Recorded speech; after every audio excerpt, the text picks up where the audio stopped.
नमस्कार दोस्तों। आज हम भारतीय संविधान एवं राज्य व्यवस्था के बारे में विस्तृत रूप से चर्चा करेंगे।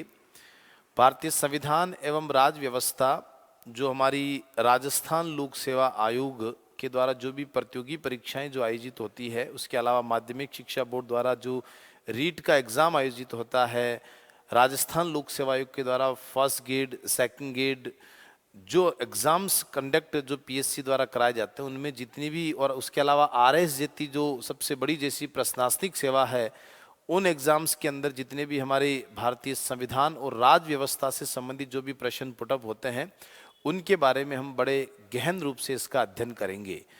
सबसे पहले हम बात करें भारतीय संविधान एवं राज्य व्यवस्था के बारे में। इन दो शब्दों के अर्थ हमें जानने हैं कि संविधान क्या है और राज्य व्यवस्था क्या है, हमें पढ़ना क्या है। सबसे पहले जो बुक हम पढ़ रहे हैं उसके ऊपर जो हेडिंग बना हुआ जो कवर पेज है, उसका मतलब क्या है।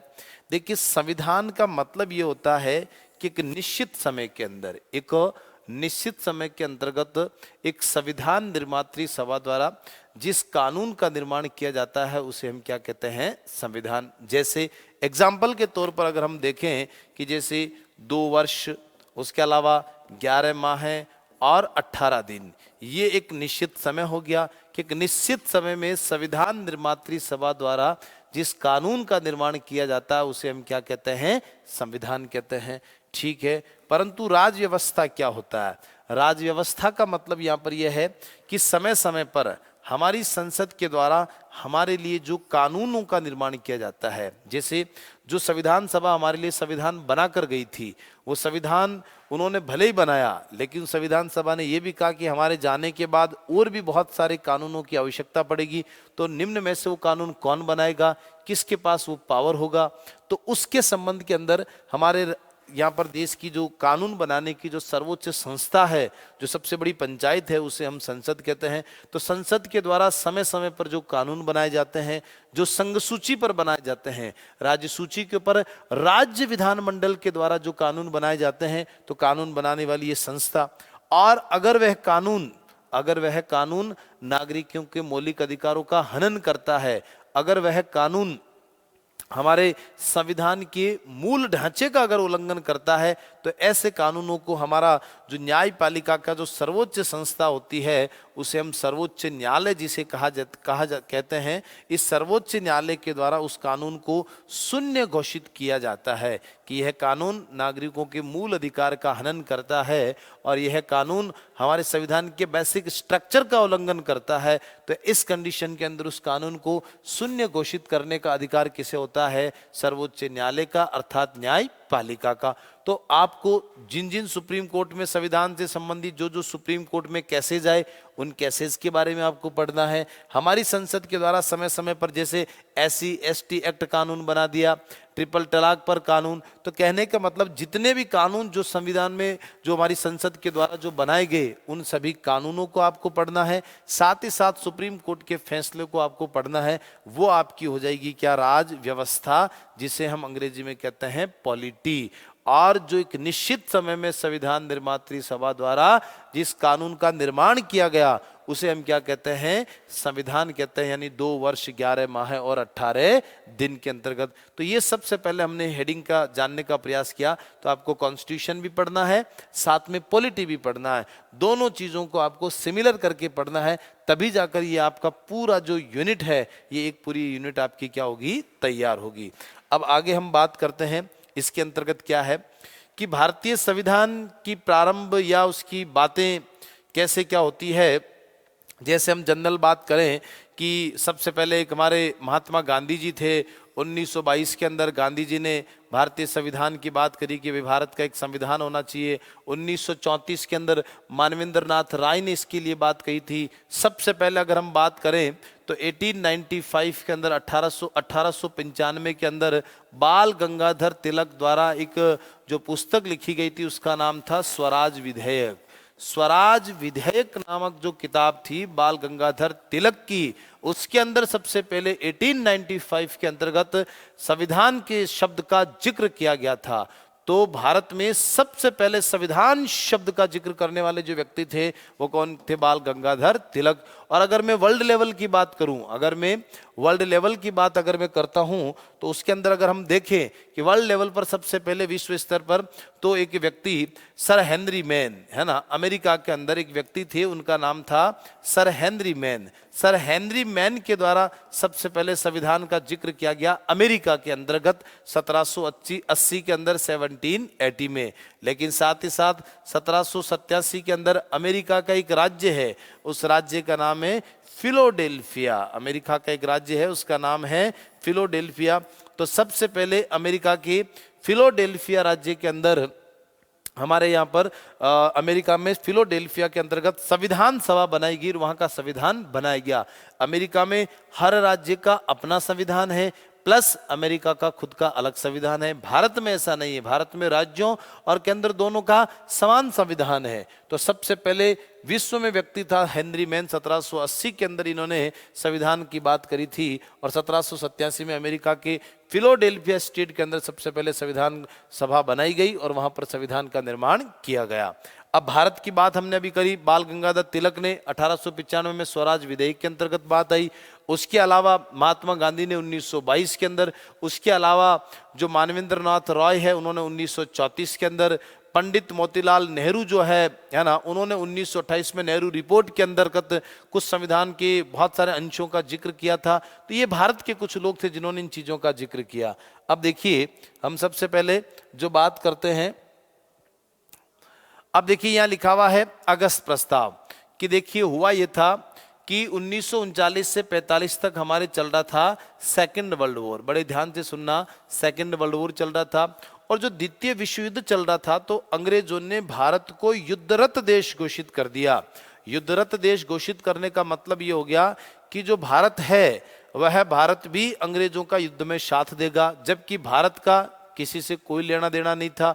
इसलिए जो भारतीय राष्ट्रीय कांग्रेस जो सबसे बड़ी पार्टी थी उस जमाने की, जिसकी भारत के कई राज्यों में जो सरकारें चल रही थी, उस पार्टी को यह नाराजगी हुई कि आपने हमसे बिना पूछे इतनी बड़ी पार्टी है जो राज्यों में सरकारें चला रही, आपने हमसे पूछा तक नहीं और आपने भारत को युद्धरत देश घोषित कर दिया। हम नहीं मानते इस चीज को। उन्होंने सारी सरकारों से इस्तीफे दे दिए, त्यागपत्र दे दिया, हम नहीं मानते।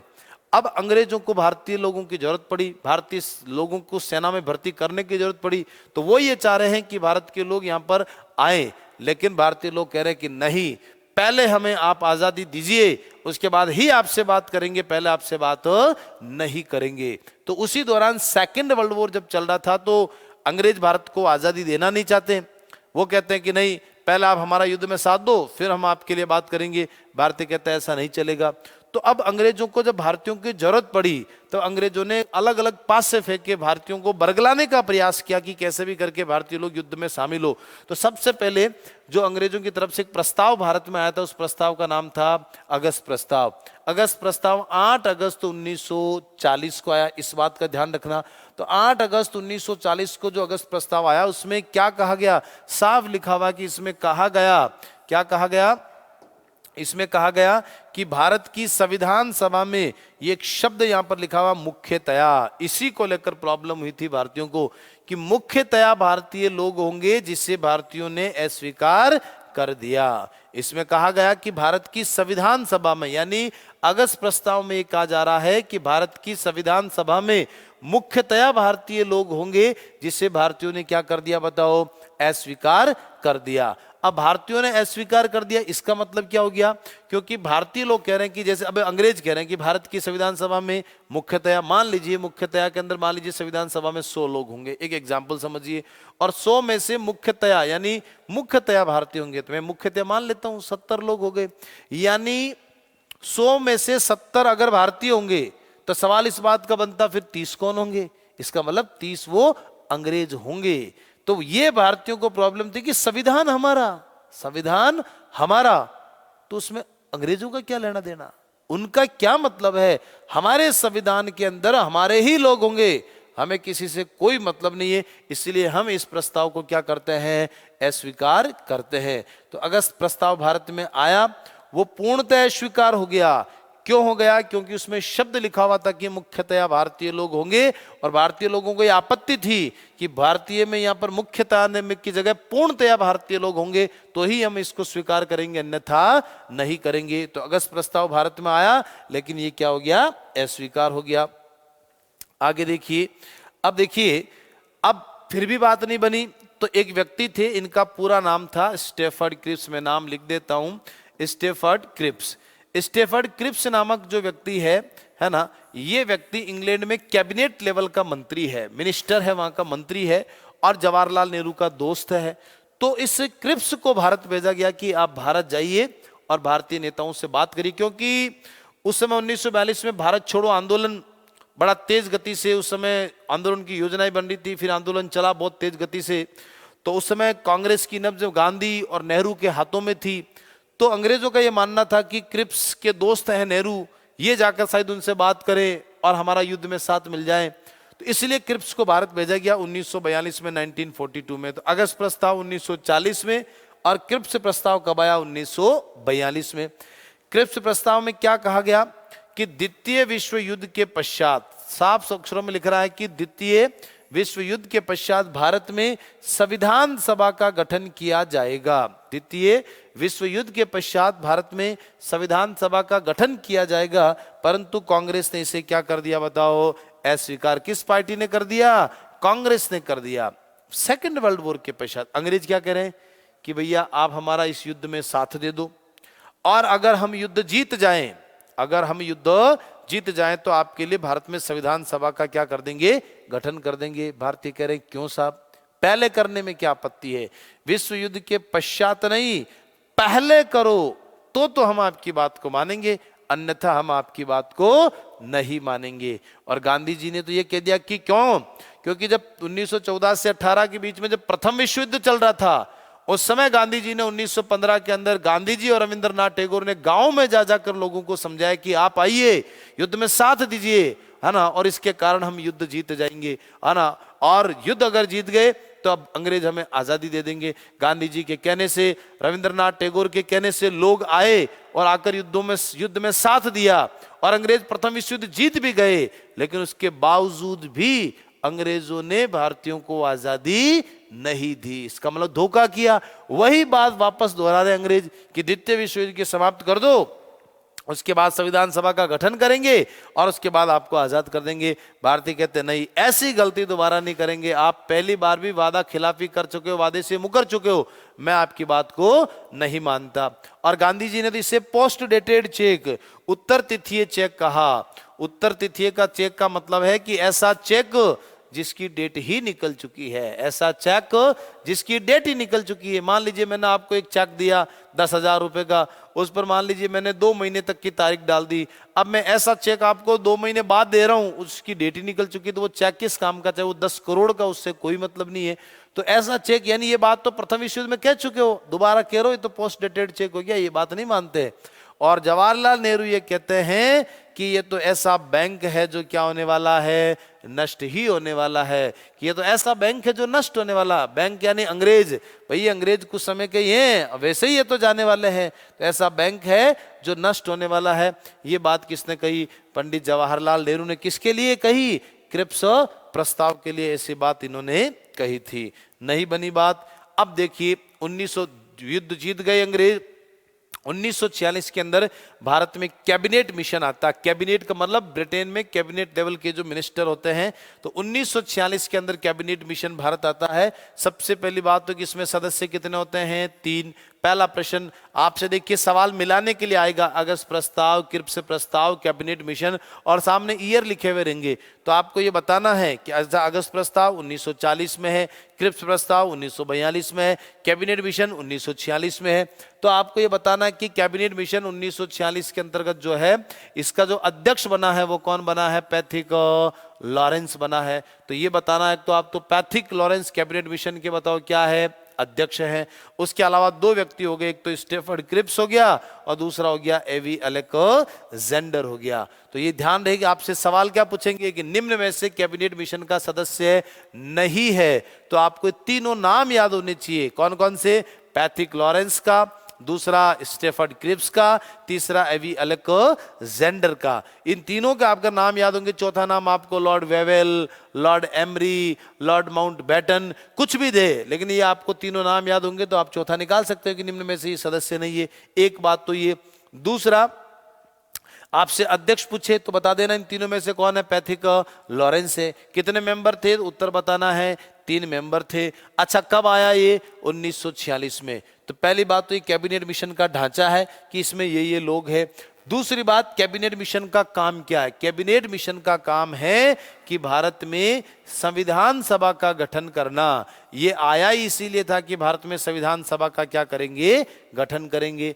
आए देखें संविधान सभा के गठन में इन्होंने क्या बात कही। साफ सुथरी भाषा में देखो ये लिखा हुआ है, कैबिनेट मिशन के तहत हमारी संविधान सभा में कितने लोग होंगे?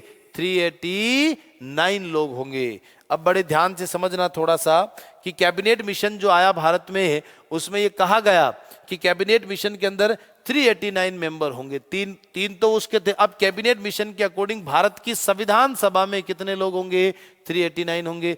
अब संविधान सभा में 389 का इन्होंने डिवाइडेशन किया है। कैसे किया है कि 292 सदस्य तो कहां से होंगे? 11 ब्रिटिश प्रांतों से होंगे। 292 सदस्य कहां से होंगे? 11 ब्रिटिश प्रांतों से। अलग अलग, जैसे आज हमारा 28 प्रांत है, 28 राज्य हैं। पहले अंग्रेजों के जमाने में बॉम्बे हो गया, ठीक है ना, बिहार हो गया, उड़ीसा हो गया, अलग अलग प्रकार के अलग अलग हमारे स्टेट हुआ करते थे, ठीक है ना, बंगाल हो गया। ये तो 11 ब्रिटिश प्रांतों से कितने? 292। 4 कमिश्नरी क्षेत्रों से थे। कमिश्नरी क्षेत्र का मतलब हो गया केंद्र शासित प्रदेश, है ना, केंद्र जिस पर केंद्र सरकार का सीधा अधिकार था, है ना। और वो हमारे कौन कितने थे? 4। एक का नाम था दिल्ली, दूसरे का नाम अजमेर मेरवाड़ा, अजमेर के पास में नागौर वाला जो एरिया आता है। उसके अलावा तीसरा हमारा कुर्ग, जिसको वर्तमान में कर्नाटक में पड़ता है, और चौथा आता है बलूचिस्तान। तो दिल्ली, अजमेर मेरवाड़ा, कुर्ग और बलूचिस्तान, ये 4 हमारे कमिश्नरी क्षेत्र थे जिस पर सेंट्रल गवर्नमेंट का सीधा क्या था? अधिकार था। तो कहने का मेरा मतलब यह है कि 4 लोग यहां से होंगे, ये 4 लोग हो गए 4, ठीक है ना। 292 11 ब्रिटिश प्रांतों से, और 93 जो होंगे वो देसी रियासतों से क्या होंगे? मनोनीत होंगे। देसी रियासतों से मनोनीत होने का मतलब है कि रियासतें जो थी, जैसे हम कह सकते हैं कि जैसे जोधपुर की रियासत है, जयपुर की रियासत है ना, उसके अलावा जो अलग अलग जो हमारे कश्मीर की रियासत है, हैदराबाद की रियासत है, ऐसे करके 93 ग्वालियर की रियासत है। 93 ऐसी देसी रियासतों के नाम लिखेंगे कि आप अपने मेंबर को संविधान सभा में भेजेंगे। 4 2 6 3 कितना हो गए? 9 9 9 18, हासिल का 1 2 और 1 3, यानी 389। यानी कैबिनेट मिशन के अकॉर्डिंग भारत की संविधान सभा में कितने मेंबर होंगे? 389 होंगे। उनका डिवाइडेशन कैसे किया है कि भैया 11 ब्रिटिश प्रांतों से कितने मेंबर होंगे? 292 सदस्य होंगे। कमिश्नरी क्षेत्रों से कितने होंगे? 4 होंगे। और देसी रियासतों से कितने होंगे? 93 लोग होंगे। अब देखिए यहां पर लिखा हुआ है 292 सदस्य 11 ब्रिटिश प्रांतों से, साथ ही साथ ये 4 कमिश्नरी क्षेत्र और इनके नाम मैंने अभी कहा था। अजय मेरू है ना, अजय मेरू अजमेरू है ना, अजय मेरू है ना, ये है ना, अजय मेरू मेरवाड़ा। मेरवाड़ा का मतलब जो नागौर के आसपास का जो हिस्सा है। तो दिल्ली, अजय मेरू, कुर्ग जो कहाँ पड़ता है बताइए? कर्नाटक में आता है ना, ये कर्नाटक में हो गया। और उसके अलावा बलूचिस्तान जो वर्तमान में कहाँ पड़ता है? पाकिस्तान में पड़ता है। तो 4। अब देखिए मैं थोड़ा सा आपको एक अंतर बता देता हूं। एक तो होता है प्रांत जिसको अपन राज्य कहते हैं, और एक होता कमिश्नरी क्षेत्र जिसको आजकल यूनियन टेरिटोरीज यानी केंद्र शासित प्रदेश कहते हैं। केंद्र शासित प्रदेश, ठीक है ना। इनमें क्या अंतर होता है, थोड़े से इस अंतर को आप जानें। देखिए जो राज्य होगा उसमें राज्य विधान मंडल होगा, ठीक है ना, जो कानून बनाने वाली संस्था होती है। उसके अलावा उसकी एक राज्य सूची होगी जिस पर लिस्ट होगी, जैसे 61 विषय हैं तो उसके अकॉर्डिंग कानून बनता है। फिर उस राज्य के अंदर एक राज्यपाल होगा, ठीक है जी, और उसके अंदर फिर एक मंत्री परिषद होगी, काउंसिल ऑफ मिनिस्टर से मंत्री परिषद होगी। ये हो गया पूर्ण राज्य। कमिश्नरी क्षेत्र यानी केंद्र शासित प्रदेश, इनमें चारों ही चीजें नहीं होती है। इसका मतलब जो केंद्र शासित प्रदेश होगा वहाँ विधानमंडल, राज्य सूची, मंत्री परिषद और राज्यपाल नहीं होगा। लेकिन फिर भी हमारे भारत में जैसे दिल्ली, पुदुचेरी, कश्मीर जो है ना, उसके लिए भले अभी राष्ट्रपति शासन है लेकिन प्रावधान है, वहाँ पर विधानसभा है ना, राज्य सूची है, वहाँ राज्यपाल नहीं उपराज्यपाल होता है, मंत्री परिषद। लेकिन हमारे संविधान ने संशोधन करके कुछ अधिकार उनको दिए हैं। ये संसद के पास पावर होती है, अधिकार होता तो उनको दे दिया। बाकी संसद चाहे तो डायरेक्ट उनको केंद्र सरकार के पास क्या रहेगा, अधिकार रहेगा। तो कहने का मेरा मतलब है कमिश्नरी क्षेत्र आपको अच्छे से समझ में आ जाना चाहिए क्या होता है केंद्र शासित प्रदेश। ये अंग्रेजों के जैसे आज वर्तमान के अंदर 8 है, ठीक है रहा, लेकिन अंग्रेजों के जमाने में कितने थे हमारे पास, 4 थे। तो 4 कमिश्नरी क्षेत्र और 93 देशी रियासतें मैंने आपको कही दी, बधाई दिया मैंने आपको कि 93 देशी रियासतें जो होगी वहां से कितने मेंबर होंगे, 93 होंगे। इस प्रकार से कुल मिला के हमारी संविधान सभा में मेंबर कितने होंगे, 389 होंगे। आगे देखिएगा, अब देखिए कुछ इन्होंने इसके डिवाइडेशन किए हैं, है ना, जैसे वर्ग क, है ना, जिसमें मद्रास, जो मैंने कहा ना 11 ब्रिटिश प्रांत है, तो देखिए प्रांतों के नाम है, मद्रास है, संयुक्त प्रांत जिसको वर्तमान का आप यूपी कहते हैं, मध्य प्रांत जिसको वर्तमान का आप एमपी कहते हैं, बरार ये हैदराबाद वाला एरिया है ना, जो आंध्र प्रदेश, उड़ीसा, है ना, इनसे 187 मेंबर थे, है ना। जैसे मैंने कहा ना कि 11 ब्रिटिश प्रांतों से 292 लोग होंगे, उनमें से कुछ वर्ग क ख ऐसे करके अंग्रेजों ने उस समय एक लिस्ट बांटी थी, उसके अंदर कैबिनेट मिशन ने उसमें से वर्ग के में ये स्टेट आए, बड़े बड़े स्टेट, इनसे कितने मेंबर थे बताओ, 187 मेंबर यहां पर रखे गए थे। आगे देखिए वर्ग ख, जिसमें देखिए क्या है, पंजाब है, उत्तर पश्चिमी सीमा प्रांत जो पाकिस्तान वाला एरिया आ जाता है, सिंध है ना, इनसे कितने मेंबर होंगे, 35 मेंबर होंगे। जैसे भाई 292 जो सदस्य हैं उनका डिवाइडेशन किया है, वर्ग क, वर्ग ख, वर्ग ग, है ना, और वर्ग ग में क्या रखा, केवल 2 स्टेट रखे, बंगाल और असम, और इनसे अकेले से केवल कितने मेंबर रखे इन्होंने, 70 यानी 70 सदस्यों को इसके अंतर्गत रखा गया था। अब देखिए नोट्स, अब देखिए अजमेर मेरवाड़ा, है ना, अजमेर मेरवाड़ा से कौन थे बताओ, मुकुट बिहारी लाल भार्गव जो केंद्र शासित प्रदेश था। दिल्ली से कौन आए थे बताओ, आसफ अली और देशबंधु गुप्ता। और कुर्ग जो केंद्र शासित प्रदेशों की बात कर रहे हैं, और कुर्ग से कौन आए थे, श्री CM पुनाका साहब। तो कहने का मतलब ये आसफ अली अंतरिम सरकार में रेल मंत्री भी हमारे बनते हैं। तो ये ध्यान रखना कि केंद्र शासित प्रदेशों से कुछ इंपॉर्टेंट नाम है जो हमने आपके सामने प्रस्तुत किए हैं। यहाँ से मुकुट बिहारी लाल साहब भार्गव है, आसफ अली देशबंधु गुप्ता दिल्ली से आए हैं, और CM पुनाका जो साहब है वो कहाँ से आए हैं, कुर्ग से संविधान सभा के क्या बने हैं, मेंबर बने। ये इनके कुछ नाम हैं। अब देखिए ये तो 389 मेंबर इन्होंने रखे और उनका डिवाइडेशन किया, उसमें भी हमने वर्ग क, ख और ग रख दिया। और उन जो 292 जो स्टेट थे उनको भी हमने बांटा कि देखो यहाँ से इतने मेंबर होंगे, इसमें इतने से मेंबर होंगे, ये डिवाइडेशन वहां पर चला। अब देखिए चुनाव के बाद स्थिति की, जब संविधान सभा के चुनाव संपन्न हुए, उन संपन्न चुनाव के बाद क्या स्थिति बनती है उसको आप देखिए कि कांग्रेस को कितनी सीटें मिलती है, 208 सीटें मिलती है। मुस्लिम लीग को कितनी सीटें मिलती है, 73 सीटें मिलती है। और 15 लोग कौन होंगे, निर्दलीय होंगे। निर्दलीय मतलब कुछ छोटी छोटी पार्टियां थी, है ना, कुछ निर्दलीय थे, कुछ छोटी पार्टियां थी। इस कुल मिलाकर देखिए कितने हो गए, 8 3 11, 11 5 16, हासिल का 1, 7 1 8 1 9, और ये 2 296। यानी कहने का मेरा मतलब है कि इलेक्शन जो हुआ था, जो निर्वाचन हुआ था, वो 296 सीटों पर ही क्या हुआ था बताओ, चुनाव हुआ था। लेकिन जो 93 जो रियासतें थी उन पर मनोनीत का प्रावधान था, यानी वहां पर राजा डायरेक्ट अपना प्रतिनिधि भेजेगा, वहां पर कोई इलेक्शन नहीं होगा। इससे ये क्या सिद्ध होता है कि हमारी संविधान सभा पूर्णतः निर्वाचित थी नहीं, हमारी संविधान सभा निर्वाचित भी थी, साथ ही साथ हमारी संविधान सभा क्या थी, मनोनीत भी थी। तो हमारी संविधान सभा निर्वाचित भी है और हमारी संविधान सभा मनोनीत भी है। क्यों? क्योंकि 93 देशी रियासतों के जो लोग हैं इनको यहाँ पर ये कहा जा रहा है कि मनोनयन किया जा रहा है और निर्वाचन के लिए 296 का निर्वाचन हो रहा है। तो न तो हमारी पूर्णतः मनोनीत है, न ही पूर्णतः निर्वाचित है, यानी कुछ निर्वाचित भी है और उसके अलावा कुछ हमारे क्या है, मनोनीत भी है। एक बात तो ये।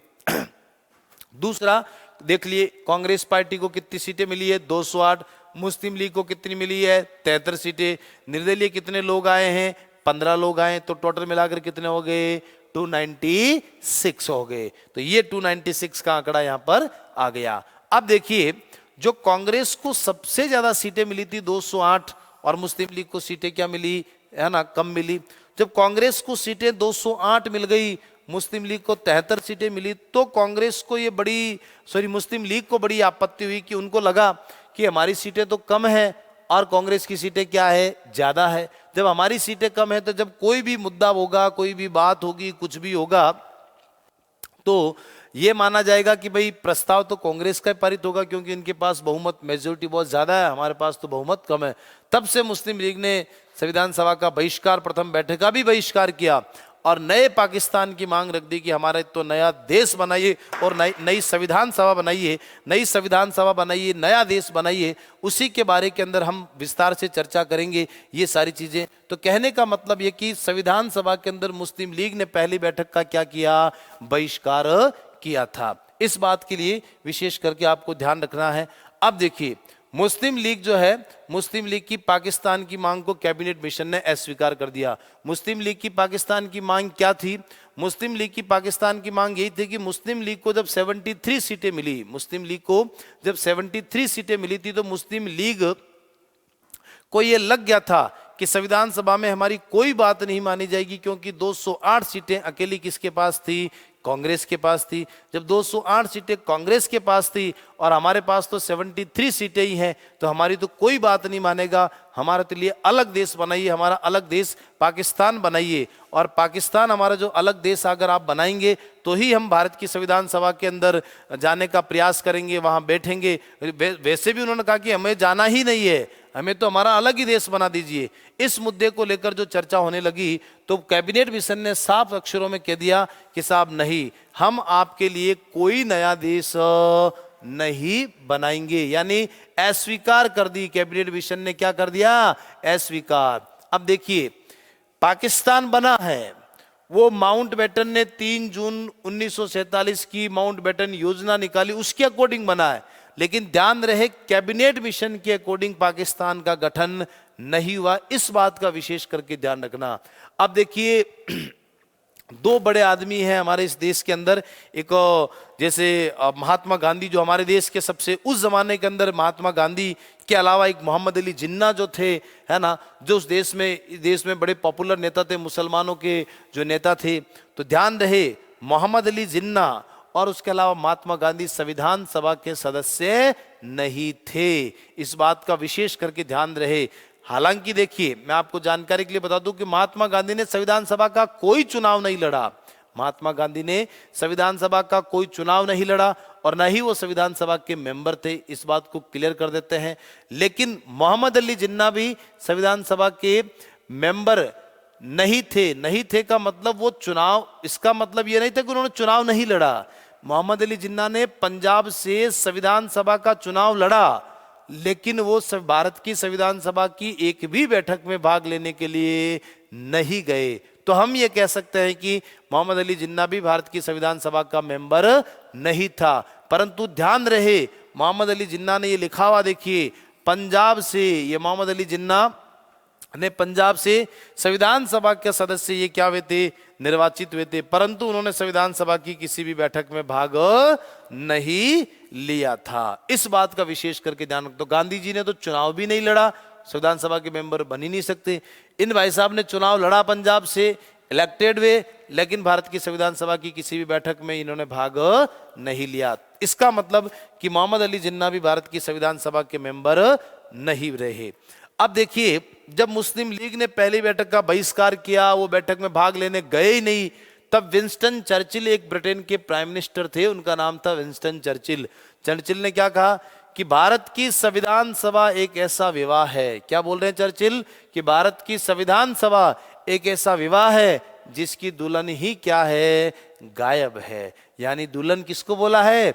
मुस्लिम लीग को कहा है। किसने कहा है? विंस्टन चर्चिल, जो ब्रिटेन के प्रधानमंत्री रह चुके थे। तो यानी ब्रिटेन के प्रधानमंत्री रहे विंस्टन चर्चिल ने यह बात कही कि भारत की संविधान सभा एक ऐसा विवाह है जिसकी दुल्हन ही गायब है। यानी जब मुस्लिम लीग हमारी संविधान सभा का बहिष्कार कर रही है तो वो मतलब ऐसा विवाह जिसमें दुल्हन ही नहीं है, यानी बिना मुस्लिम लीग के आप अकेले ही संविधान बना रहे हो, वो संविधान ठीक नहीं है, ऐसा विंस्टन चर्चिल का मानना था। तो ये कई बार हमसे परीक्षा में आलोचनाएं पूछ लेते हैं, इस आलोचना का आप ध्यान रखना कि संविधान सभा एक ऐसा विवाह जिसकी दुल्हन ही गायब है, ये किसने कहा?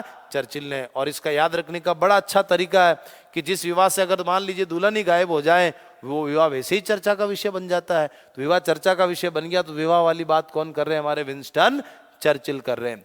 अब देखिए एक व्यक्ति हमारे, इनका नाम है सोमनाथ लाहिड़ी साहब। ये संविधान सभा में एकमात्र साम्यवादी नेता थे। तो कई बार फैक्ट के तौर पर हमें पूछ ले कि हमारी संविधान सभा के एकमात्र साम्यवादी नेता कौन थे, तो उत्तर क्या बताना है? सोमनाथ लाहिड़ी साहब। अब देखिए अभी कुछ समय बाद हमने पहले चर्चा करी कि हमारी संविधान सभा में 93 देशी रियासतों से मेंबर होंगे। तो हैदराबाद एक ऐसी रियासत थी, है ना, जिसमें अपना एक भी प्रतिनिधि संविधान सभा के अंतर्गत नहीं भेजा। वो रियासत कौन सी थी बताओ? हैदराबाद रियासत थी। अब देखिए जुलाई अगस्त 1946 में संविधान सभा के हमारे चुनाव क्या होते हैं बताओ? संपन्न होते हैं। ये ध्यान रखना, जुलाई अगस्त 1946 में हमारी संविधान सभा के चुनाव क्या होते हैं? संपन्न होते हैं। अब देखिए कुछ BN राव जो हमारे संविधान सभा के जो सलाहकार बने, चुनाव संपन्न हो गया, सब कुछ हो गया। ये ध्यान रहे श्री BN राव, पूरा नाम यहाँ पर लिखा हुआ है बेनेगल नरसिंह राव। बेनेगल नरसिंह राव, BN राव जो हमारी संविधान सभा के ऑडिटर, जो सलाहकार थे, ये देखो यहाँ पर लिखा हुआ है ये सलाहकार। हमसे सामान्य प्रश्न पूछे कि हमारी संविधान सभा के सलाहकार कौन थे, तो कौन थे? श्री BN राव साहब थे। ध्यान रहे कि BN राव साहब हमारी संविधान सभा के सलाहकार थे, परंतु मैं आपको जानकारी के लिए बता दूं कि BN राव इसका कतई मतलब ये नहीं है कि वो संविधान सभा के मेंबर थे। ध्यान रहे संविधान सभा के सदस्य श्री BN राव नहीं थे।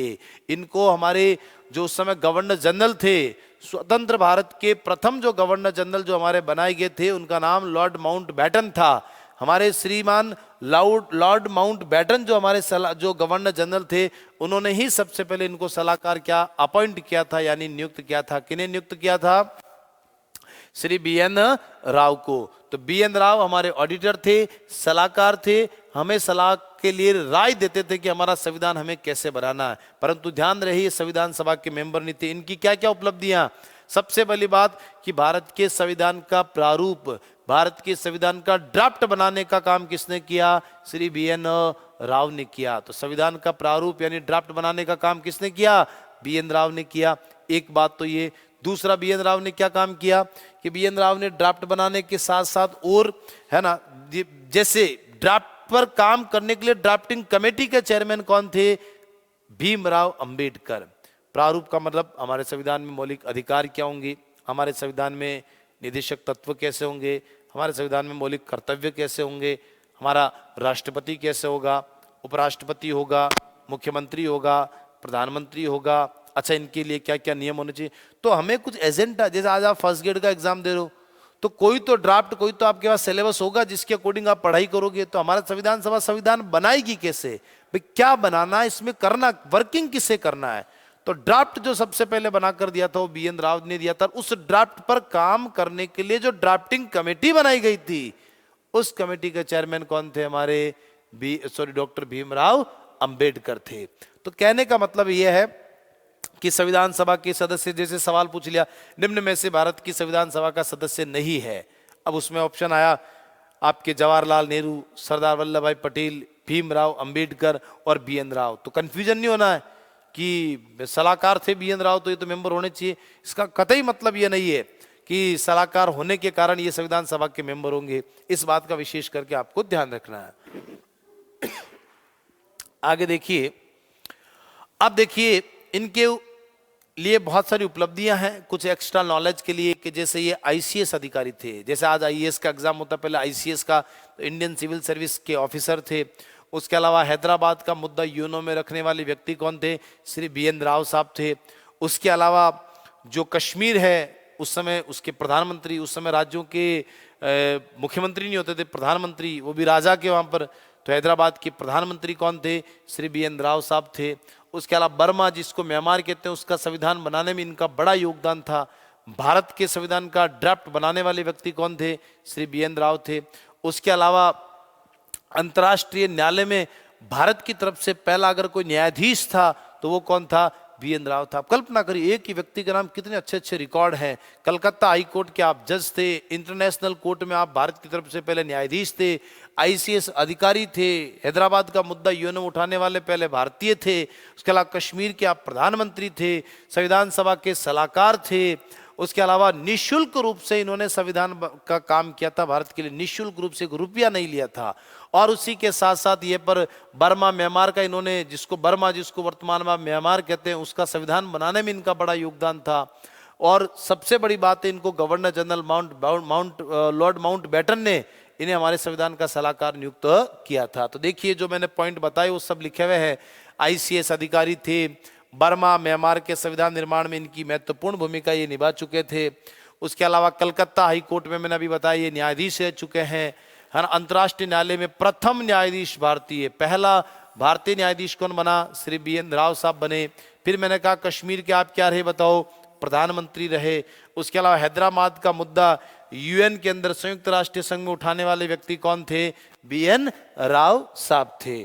आगे देखिए, हमारे संविधान का प्रारूप देखिए, ये गलती मत कर देना, प्रारूप समिति आए तो भीमराव अंबेडकर, और केवल प्रारूप आए किसने बनाया? तो उत्तर क्या होगा आपका? BN राव। तो हमारे संविधान का ड्राफ्ट किसने बनाया? श्री BN राव ने बनाया। इन्होंने, मैंने अभी थोड़ी देर पहले कहा, निःशुल्क रूप से कार्य किया, कोई पैसा नहीं लिया, निःशुल्क रूप से हमारी संविधान सभा में कार्य करने वाले व्यक्ति कौन थे? श्री BN राव थे। और सबसे बड़ी बात है कि हमारी संविधान सभा के आप क्या नहीं थे? सदस्य नहीं थे। बहुत अच्छा प्रश्न पुटअप हो सकता है कि निम्न में से भारत की संविधान सभा का सदस्य नहीं है। वहाँ अंबेडकर, राजेंद्र प्रसाद, जवाहरलाल नेहरू, BN राव, तो कंफ्यूजन नहीं होना कि ये तो सारे नाम पड़े हुए हैं, ये तो सारे थे, इनमें से गलत कौन सा है? तो ध्यान रहे कि BN राव संविधान सभा का मेंबर नहीं था। आगे देखिए, अब हमारी संविधान सभा की जो पहली बैठक है उसके बारे में बात करते हैं। मैं आपको थोड़ा जानकारी के लिए बता दूं कि 9 दिसंबर 1946 से लेकर 23 दिसंबर 1946 तक हमारी संविधान सभा की क्या होती है? पहला अधिवेशन होता, प्रथम अधिवेशन होता है। इस बात का विशेष करके ध्यान रहे। अधिवेशन देखिए, अधिवेशन एक बड़ा होता है और बैठक उसमें छोटी होती है। मैं ये कहता हूं उदाहरण के तौर पर कि आगामी इस 1 तारीख से लेकर आगामी 20 तारीख तक इस सभा का पहला अधिवेशन बुलाया जाएगा। ठीक है, 1 तारीख से 20 तारीख तक आपने अधिवेशन बुला लिया, कोई बात नहीं, बहुत अच्छी बात है। तो 20 तारीख तक जो आपने अधिवेशन बुलाया, ये एक अधिवेशन हुआ। अब इसमें सैकड़ों बैठकें हो सकती है। सैकड़ों बैठकों का मतलब ये हो गया कि जैसे सुबह 1 तारीख से लेकर सुबह 11 बजे से लेकर दोपहर 2 बजे तक एक बैठक हो गई, 2 से लेकर 5 तक दूसरी बैठक हो गई, फिर शाम को 5 से लेकर 8 तक तीसरी बैठक हो गई। तो बैठकें सैकड़ों हो सकती है। अधिवेशन एक लंबा चलता है, उसमें कई प्रकार की अलग अलग बैठकें होती है। तो बैठक इसके अंदर हो रही है। तो पहला अधिवेशन 9 दिसंबर से 23 दिसंबर चलेगा। इस पहले अधिवेशन में टोटल 11 बैठकें होती है। कितनी बैठकें होती है? 11। उसमें से जो पहली बैठक होती है वो कब होती है? 9 दिसंबर 1946 को होती है। अब पहली बैठक जब होती है 9 दिसंबर 1946 को, उस पहली बैठक में सबसे बड़ी बात है कि भाई इस बैठक को संचालित कौन करेगा, इस सदन को चलाएगा कौन। अभी सदन बैठेगा, फिर अपने नियम खुद बनाएगा, तभी तो सब कुछ तय होगा। तो अब करे क्या? तो सलाहकार कौन है हमारे? अभी थोड़ी देर पहले हमने पढ़ा कौन थे, इसीलिए उनको पहले हमने पढ़ा कि भाई पहले ऑडिटर सलाहकार, भाई सलाह दो आप कैसे करें काम। तो श्री BN राव ने सलाह दी थी कि जो संविधान सभा का सबसे वरिष्ठ सदस्य, उम्र दराज व्यक्ति, जो सबसे ज्यादा उम्र में है, उस व्यक्ति को आप अस्थायी अध्यक्ष बना दो और उसके नेतृत्व में सदन को चलाइए और फिर बैठकर तय कर लीजिए कि भाई स्थायी अध्यक्ष, परमानेंट अध्यक्ष हमारा कौन होगा और कैसे बनेगा। ठीक है साहब।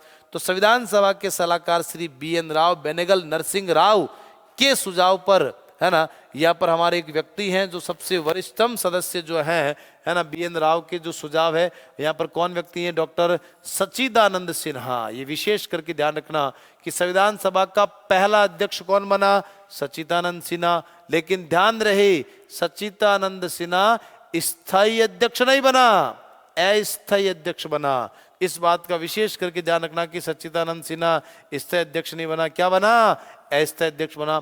तो सच्चिदानंद सिन्हा को स्थायी अस्थायी ब्रैकेट में क्या लिखा हुआ है, प्रथम अध्यक्ष नियुक्त किया गया। और प्रथम बैठक में कितने लोगों ने भाग लिया, 207 लोगों ने। बड़े ध्यान से समझना इस कॉन्सेप्ट को।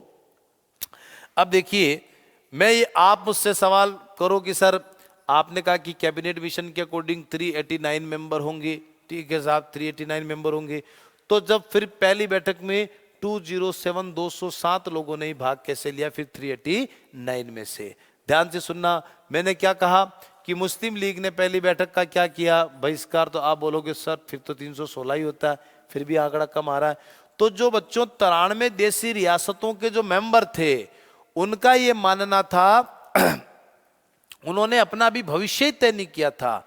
जो 93 देशी रियासतों के जो राजे महाराजे थे जिनको मनोनीत करना था, उन्होंने अपना भविष्य तय नहीं किया कि हमें भारत में जाना है या नहीं जाना है। भारत में भले संविधान सभा में मेंबर भेजने का मतलब है कि आपकी रियासत भारत में जाएगी, तो वे तय नहीं कर पा रहे कि हमें क्या करना है, इसलिए उन्होंने अपना प्रतिनिधि पहली बैठक में किसी ने अपना प्रतिनिधि नहीं भेजा।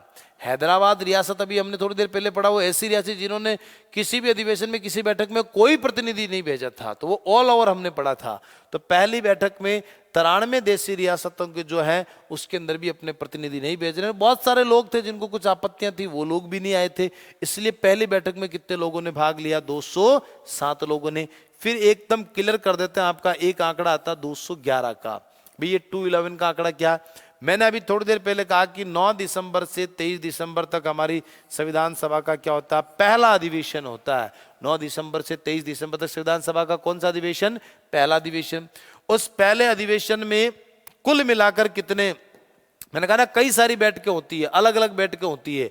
तो उसमें पहली बैठक में तो 207 लोग आए, फिर ऐसे टोटल बैठकें कितनी हुई थी, 11 बैठक हुई थी पहले अधिवेशन में। उन 11 बैठकों में किसी के अंदर 208 आ रहे हैं, किसी में 209 आ रहे हैं, किसी में कितने आ रहे हैं, तो टोटल मिला के कुल मिला के अधिकतम आंकड़ा कितने तक पहुंच गया बताओ, 211। अब आपको ये ध्यान रखना 207 और 11 है। आपसे पूछे कि पहली बैठक में कितने लोगों ने भाग लिया, तब उत्तर क्या बताओगे, 207 लोगों ने। लेकिन पूछे कि संविधान सभा के पहले अधिवेशन में कितने लोगों ने भाग लिया, तब उत्तर क्या दोगे, 211 लोगों ने भाग लिया।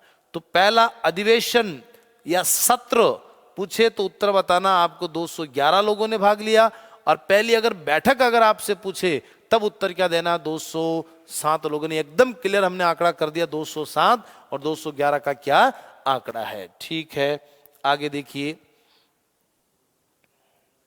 हमने ये पढ़ा था। अब देखिए पहली बैठक हमारी हो गई। पहली बैठक में 9 दिसंबर 1946 को सच्चिदानंद सिन्हा को हमारे अस्थायी अध्यक्ष बनाया जा रहा है, ठीक है ना। अब जैसे मान लीजिए मैं सच्चिदानंद सिन्हा हूं, मैं यहां पर आया, आने के बाद देखिए कोई बंगाल से आ रहा है, कोई राजस्थान से आ रहा है, कोई भारत के कोने कोने से लोग आ रहे हैं। तो हर किसी को तो एक दूसरे को कोई जानते नहीं, इतना बड़ा राष्ट्र था, है ना, अविभाजित भारत। जो भारत उस समय विभाजित नहीं था, भारत पाकिस्तान बांग्लादेश में बंटवारा नहीं हो रखा था। तो उस दौरान भाई परिचय तो कराएंगे ना, भाई ये कौन है, ये क्या है।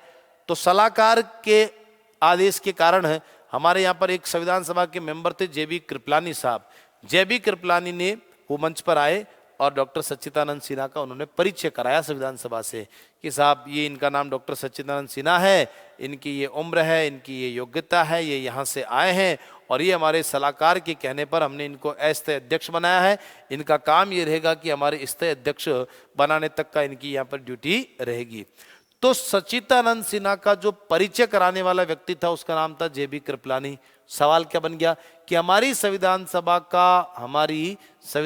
का प्रथम वक्ता पहली बार बोलने वाला व्यक्ति कौन था, जेबी कृपलानी था। क्यों?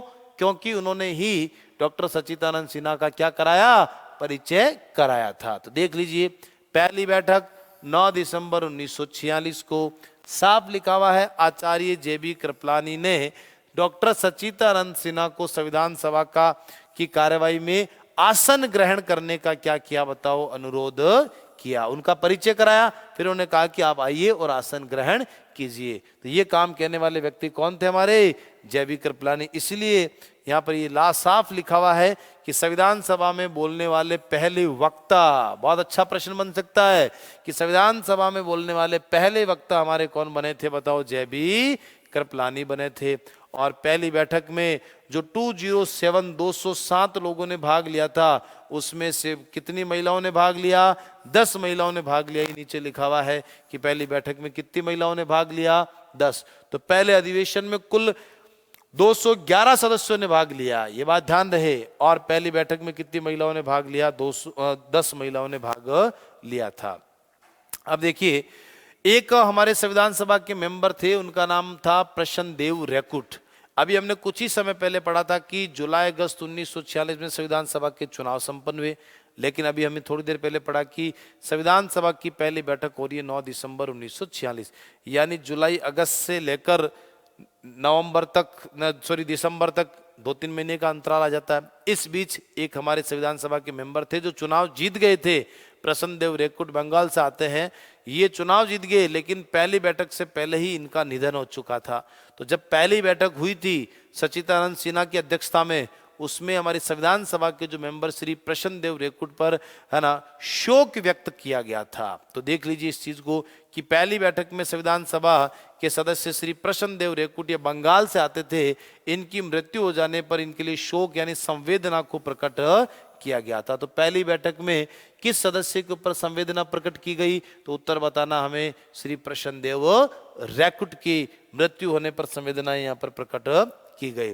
संविधान सभा का प्रथम अधिवेशन या सत्र मैंने अभी बता दिया 9 दिसंबर से कब तक चला? बताओ, 23 दिसंबर तक सारी चीजें हमने पढ़ ली है। 23 दिसंबर 1946 तक चला, जिसमें कुल कितने सदस्य हो गए? 211। तो प्रथम बैठक में 207 लोगों ने और प्रथम अधिवेशन में कितने? 211 लोगों ने भाग लिया था। और मैंने ये बता दिया कि पहले अधिवेशन में कुल कितनी बैठकें हुई थी? 11 बैठकें आयोजित की गई। इस बात का ध्यान रखिए, 9 से 23 दिसंबर तक पहला अधिवेशन चला और उसमें कुल कितनी बैठक हुई? 11 बैठकें आयोजित की गई थी। संविधान सभा के सचिव, देखिए जो सेक्रेटरी थे वो थे H.V.R. अयंगर साहब, बहुत इंपॉर्टेंट है, ये यहाँ पर नाम आ ही गया। संविधान सभा के जो हमारे सचिव है, सेक्रेटरी है, जो सचिव है हमारे, वो कौन है? H.V.R. तो कितने फैक्ट आ गए? 9 दिसंबर 1946 को संविधान सभा की पहली बैठक होती है। उसके साथ ही साथ हमने ये भी पढ़ा, सच्चिदानंद सिन्हा को प्रथम और अस्थायी अध्यक्ष बनाया गया। फिर पहले अधिवेशन में टोटल 11 बैठकें होती है, उसमें पहली बैठक में 207 लोगों ने भाग लिया, उसमें से 10 महिलाओं ने भाग लिया था। और हमारे संविधान सभा के जो सचिव कौन बने? हमारे श्री H.V.R. अयंगर बने थे। फिर देखिए, संविधान सभा के सदस्यों को वाइसराय के निर्देशानुसार, क्योंकि संविधान सभा की पहली बैठक 9 दिसंबर को होती, कहाँ होती है? हमारे यहाँ पर देखो, दिल्ली में ये जगह लिखी हुई है ना, कि वाइसराय का मतलब क्या होता है कि गवर्नर जनरल को ही दूसरी भाषा में क्या कहते थे? वाइसराय का मतलब महारानी जो होती थी ब्रिटेन की, वो जो कहती थी वही व्यक्ति ये करता था। आज भले आप राष्ट्रपति कह दो, उस जमाने में वाइसराय कह दो, बात एक ही है ना। तो गवर्नर जनरल नाम था, लेकिन वाइसराय उसका एक्स्ट्रा नाम इसलिए हो गया क्योंकि उसमें वॉइस जो होती थी वो महारानी की होती थी, यानी वो बोल रहा है, इसका मतलब कौन बोल रहा है? महारानी बोल रही है, इसलिए उसमें वॉइस महारानी के होने के कारण उसको वाइसराय कहते थे। तो उसके निर्देशानुसार 9 दिसंबर 1946 को नई दिल्ली के परिषद भवन में संविधान सभा के चैम्बर में हमारे प्रातः 11 बजे बैठक में उपस्थित होने के लिए सबको आमंत्रण भेजा गया था। तो दिल्ली के अंदर हमारी संसद का जो केंद्रीय कक्ष है, वहां पर ये संविधान सभा के अंदर बैठक आयोजित पहली हुई थी। अब जैसे ही हमारे संविधान सभा में पहले अध्यक्ष, यानी जिसको हम कह सकते हैं कि जो अस्थायी अध्यक्ष बने थे हमारे डॉक्टर सच्चिदानंद सिन्हा, उसी प्रकार हमारे पहले उपाध्यक्ष जो मनोनीत हुए थे, है ना, जो डायरेक्ट आए थे, है ना, वो उनका नाम था फ्रैंक एंथोनी। ध्यान रहिए, एंग्लो इंडियन थे। एंग्लो इंडियन का मतलब ये होता है कि जिसके पिता या दादा अनिवार्य रूप से अंग्रेज थे और जिसकी माता अनिवार्य रूप से भारतीय थी, क्योंकि बहुत सारे अंग्रेजों ने भारतीय महिलाओं से जब विवाह किया, भारतीय महिलाओं से जब विवाह किया था, तो उस दौरान उन्होंने उनसे जो संतानें उत्पन्न हुई उन संतानों को आंग्ल भारतीय एंग्लो इंडियन कहा जाता है। तो संविधान सभा के जो उपाध्यक्ष थे श्री फ्रैंक एंथोनी साहब को 9 दिसंबर 1946 को, है ना, प्रथम उपाध्यक्ष बताओ क्या किया गया, नियुक्त किया गया। जो 25 जून 1947 को एस.सी. मुखर्जी, है ना, अब देखिए नियुक्त किया गया। अब इसके साथ ही साथ ये तो था, है ना, इनको उपाध्यक्ष नियुक्त किया, यानी एक तरह से इनको मनोनीत कर दिया, डायरेक्ट इनको बुला लिया। अब देखिए, अब यहां पर उपाध्यक्ष के लिए होगा चुनाव, है ना। तो देखिए 25 जून 1947 को एच.सी. मुखर्जी, हरेंद्र कुमार मुखर्जी इनका पूरा नाम है। तो ध्यान रहे एस.सी. मुखर्जी को 25 जून 1947 को, ध्यान रहे शब्द क्या लिखा मैंने, निर्वाचित। तो पहला मनोनीत उपाध्यक्ष कौन बना, तो उत्तर क्या दोगे, फ्रैंक एंथोनी। और आपसे पूछे कि पहला निर्वाचित उपाध्यक्ष कौन बना, तो उत्तर क्या दोगे, एच.सी. मुखर्जी। और उसके बाद देश जब आजाद होता 15 अगस्त 1947 को, आजाद देश में फिर दो दो उपाध्यक्ष होते हैं, मुखर्जी और मुखर्जी के साथ एक व्यक्ति होता है वी.टी. कृष्णामाचारी, है ना, वी.टी. कृष्णामाचारी। अब ध्यान से सुनना, एक होता टी.टी. कृष्णामाचारी। टी.टी. कृष्णामाचारी हमारी आगे हम पढ़ेंगे प्रारूप समिति होगी, उस प्रारूप समिति का मेंबर होगा। और ये वी.टी. कृष्णामाचारी है ना, जो हमारी संविधान सभा का उपाध्यक्ष बनेगा। लेकिन स्वतंत्र भारत में फिर संविधान सभा में दो दो उपाध्यक्ष होंगे, एक तो एस.सी. मुखर्जी जो आप पढ़ रहे हो, पहला निर्वाचित है, और दूसरा इसके साथ कौन होगा, वी.टी. कृष्णामाचारी होगा। तो पहला मनोनीत उपाध्यक्ष कौन है हमारे, बताओ, फ्रैंक एंथोनी साहब है। और पहला निर्वाचित जो हमारा उपाध्यक्ष है वो कौन है, बताओ, हमारे एस.सी. मुखर्जी है। इन चीजों को, उपाध्यक्ष निर्वाचित कौन सा, मनोनीत कौन सा, इन चीजों का आपको ध्यान रखना है। ओके, देखो यहां पर साफ लिखा हुआ स्वतंत्रता के पश्चात, ये मैंने अभी थोड़ी देर पहले आपको बता दिया कि स्वतंत्रता के पश्चात श्री एस.सी. मुखर्जी और वी.टी. है ना कृष्णामाचारी, ये थोड़ा सा ठीक है ना, कृष्णामाचारी, इसको आप यहां से काट दे, ये लिखा हुआ कृष्णा, मैं लिख देता हूं बोर्ड पर, कृष्णा, ये सही नाम होगा, कृष्णामाचारी, कृष्णामाचारी। तो ये है इनका पूरा नाम, वी.टी. कृष्णामाचारी क्या बने, बताओ, इसके उपाध्यक्ष बनाएंगे। तो आजादी के बाद दो दो उपाध्यक्ष हमारी संविधान सभा के अंदर रहे थे। फिर संविधान सभा में मैंने कहा कि 9 दिसंबर से 23 दिसंबर तक 11 बैठकें हुई थी, पहला अधिवेशन था। तो पहली बैठक 9 दिसंबर को, दूसरी बैठक 10 दिसंबर को, तीसरी बैठक 11 दिसंबर को, चौथी 12 दिसंबर को, पांचवी 13 दिसंबर को। तो दूसरी 10 दिसंबर को होगी, उसमें तय किया गया कि भाई अध्यक्ष का चुनाव कैसे क्या होगा। और तीसरी बैठक जब 11 दिसंबर 1946 को होती है, और उसमें डॉक्टर राजेंद्र प्रसाद जो है ना, यहाँ पर ये थोड़ा सा प्रिंट गलत आया है, यहाँ पर इनको स्थायी अध्यक्ष बनाया जाएगा। क्या बनाया जाएगा, स्थायी अध्यक्ष बनाया जाएगा। तो कहने का मेरा मतलब यह है कि डॉक्टर राजेंद्र प्रसाद जो संविधान सभा के क्या बनाए जाएंगे, स्थायी अध्यक्ष बनाए जाएंगे। क्योंकि अस्थायी हमने पहले पढ़ लिया था, कौन बने थे, डॉक्टर सच्चिदानंद सिन्हा बनाए गए थे। तो डॉक्टर राजेंद्र प्रसाद हमारी संविधान सभा के क्या बनाए गए, स्थायी अध्यक्ष बनाए गए थे। कब बनाए गए थे, 11 दिसंबर 1946 को। अब डॉक्टर राजेंद्र प्रसाद के नामांकन जब ही, जैसे एक्चुअल में मैंने अभी थोड़ी देर पहले बताया कि भाई 11 बैठकें हुई, तो 9 दिसंबर को तो केवल संविधान सभा का परिचय हुआ। प्रसन्नदेव रेकुट जो बंगाल के नेता थे जिनकी मृत्यु होगी, उन पर शोक संवेदना प्रकट की गई, है ना। फिर उपाध्यक्ष बनाया गया। तो कहने का मतलब मेरा ये, अध्यक्ष बनाया गया, उनके सब रूल्स रेगुलेशन, सदन कैसे चले गए, सारी चीजें हुई। 10 तारीख को यह तय किया गया कि भाई अध्यक्ष कैसे बनाया जाएगा। तो उस दौरान क्या था कि भाई एक जना उसका प्रस्तावक, एक जने उसका अनुमोदक। प्रस्तावक यानी मैंने लिख के दिया कि साहब मैं ये कहता हूं कि साहब ये अध्यक्ष के लिए मैं इनका प्रस्तावक करता हूं, फिर आपने उसके नाम पर समर्थन कर दिया कि मैं इनके नाम का समर्थन करता हूं।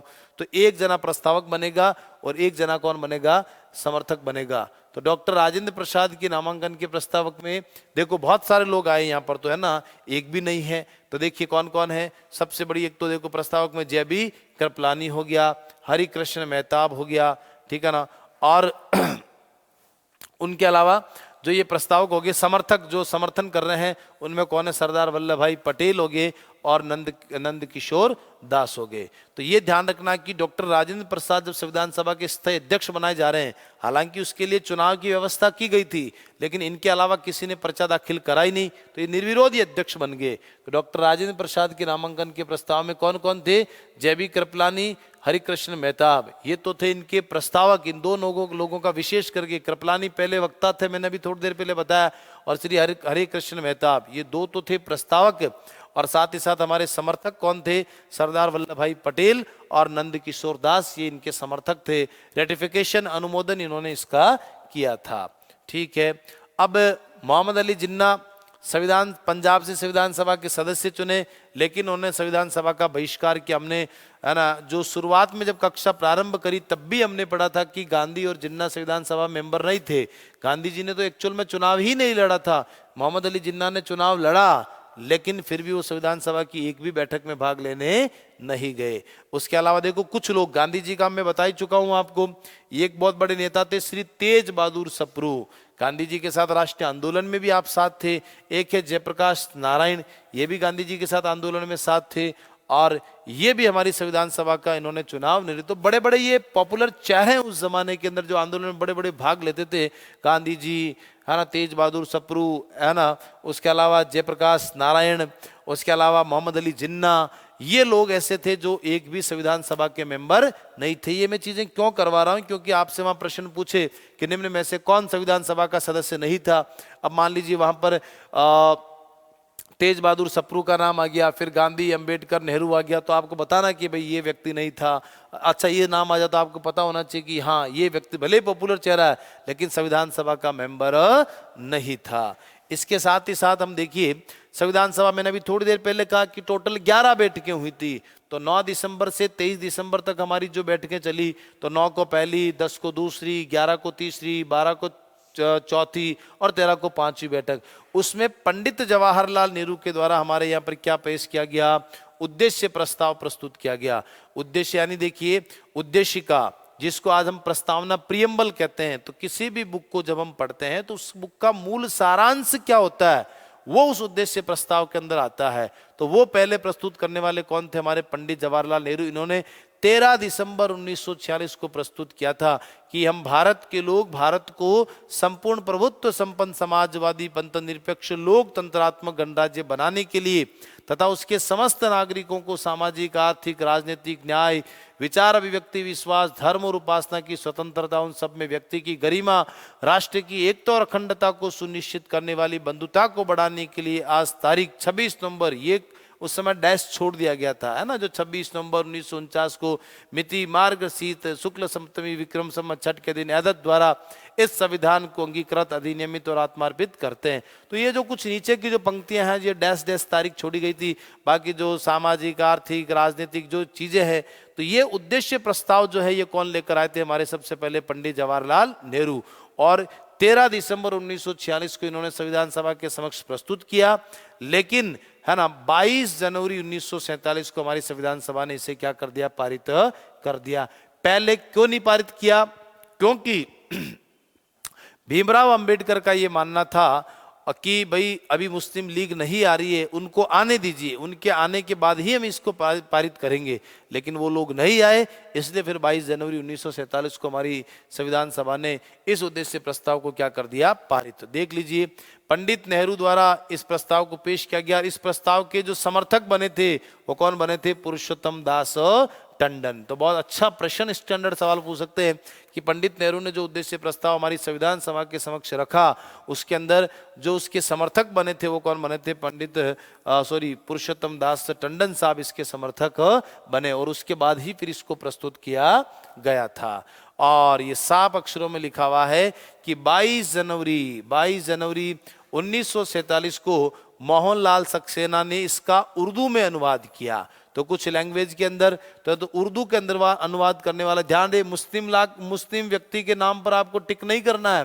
तो मोहनलाल सक्सेना जो व्यक्ति है, इसको इसने उर्दू के अंदर पढ़ा है, और 22 जनवरी 1947 को हमारी संविधान सभा ने इसे क्या कर दिया है? पारित, जो मैंने आपको बताई दिया। तो पुरुषोत्तम दास टंडन उसके प्रस्तावक बने, समर्थन किया उन्होंने, और साथ ही साथ मोहनलाल सक्सेना जो है, इन्होंने इस प्रस्तावना को किसमें पढ़ा? बताओ, उद्देशिका को उर्दू के अंदर इसको संविधान सभा के समक्ष पढ़ा था। और 22 जनवरी, डेट बड़ी इंपॉर्टेंट है आपके लिए कि 22 जनवरी 1947 को हमारी संविधान